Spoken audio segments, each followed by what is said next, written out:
Thomas Lembong sebagai tersangka dalam kasus korupsi penyalahgunaan wewenang impor gula.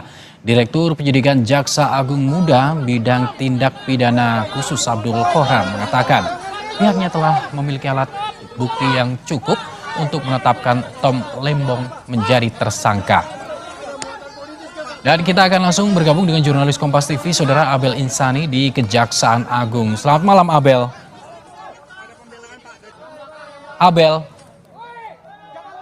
Selamat malam. Abel, Tom Lembong ini ditetapkan oleh Kejagung menjadi tersangka. Seperti apa sebetulnya kronologinya dan juga ceritanya hingga akhirnya Kejagung memilih untuk menetapkan menjadi tersangka Tom Lembong?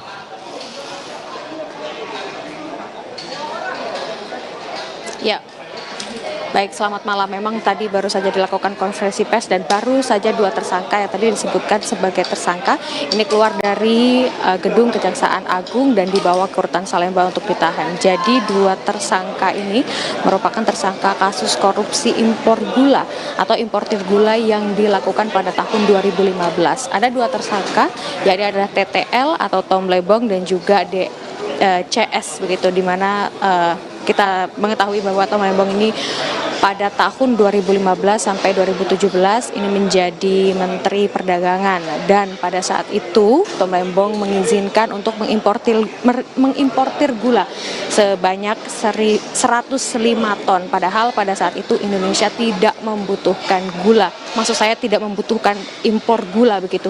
Nah, dari sini ini sudah menjadi indikasi bahwa adanya korupsi yang dilakukan oleh Tom Lembong begitu kalau menurut dari Kejaksaan Agung.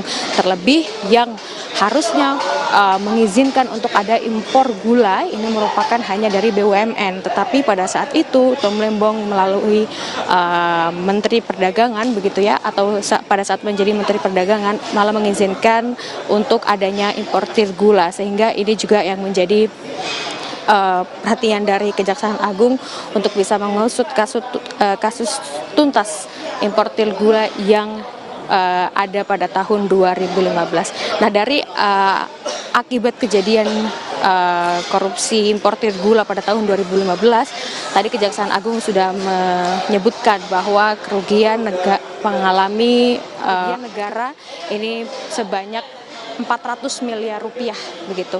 Nah, dari hal ini juga makanya tadi baru saja atau sekitar belum ada 10 menit begitu ya, Tom Lembong dan juga tersangka lainnya ini memasuki mobil tahanan dan langsung dibawa ke rutan Salemba untuk ditahan. Nah, untuk saat ini memang kami juga akan menunggu terkait dengan penjelasan lebih lanjut nanti karena akan ada press conference kembali yang akan dilakukan oleh Kejaksaan Agung. Sementara begitu yang bisa kami laporkan. Abel, terkait dengan penetapan tersangka oleh Kejagung terhadap Tom Lembong dan satu tersangka lain tadi, apa alat bukti yang menguatkan Kejagung, Abel?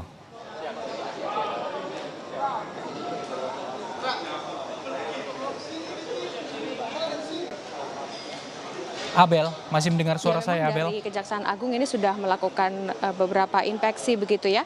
Ada beberapa alat bukti memang yang disampaikan ataupun juga tadi juga sudah ada pemeriksaan atau penggeledahan begitu di beberapa tempat, dan Kejaksaan Agung menemukan ada beberapa bukti yang cukup untuk bisa membuat status dari Tom Lembong sebagai saksi menjadi tersangka. Tapi sebelumnya memang sudah ada 90 saksi yang diperiksa atas kasus impor gula ini. Impor gula yang dilakukan pada tahun 2015. Nah, ini pada saat itu ada rapat koordinasi antar kementerian yang tepatnya dilakukan pada tahun 2015 dan disimpulkan bahwa Indonesia pada saat itu mengalami siklus gula yang artinya tidak membutuhkan adanya impor gula, tetapi pada saat itu Tom Lembong ini menggunakan wewenangnya sebagai Menteri Perdagangan untuk bisa mengimpor gula. Nah, pada saat itu juga sebenarnya Indonesia tidak membutuhkan impor gula dan hanya BUMN saja yang boleh mengimpor gula. Nah, untuk saat ini itulah yang bisa kami sampaikan. Abel, tahan dulu, kita akan mendengarkan Kejaksaan Agung yang telah menetapkan mantan Menteri Perdagangan Thomas Lembong sebagai tersangka kasus dugaan korupsi impor gula. Dan kasus ini, saudara, bergulir saat Thomas Lembong ini menjadi Menteri Perdagangan tahun 2015-2016. Menurut Kejaksaan Agung, Saudara, Thomas Limbong ini memberikan izin persetujuan impor gula kristal mentah 105.000 ton kepada PT AP.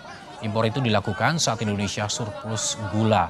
Impor gula harusnya dilakukan oleh BUMN, namun Tom Limbong ini mengizinkan PT AP melakukan impor.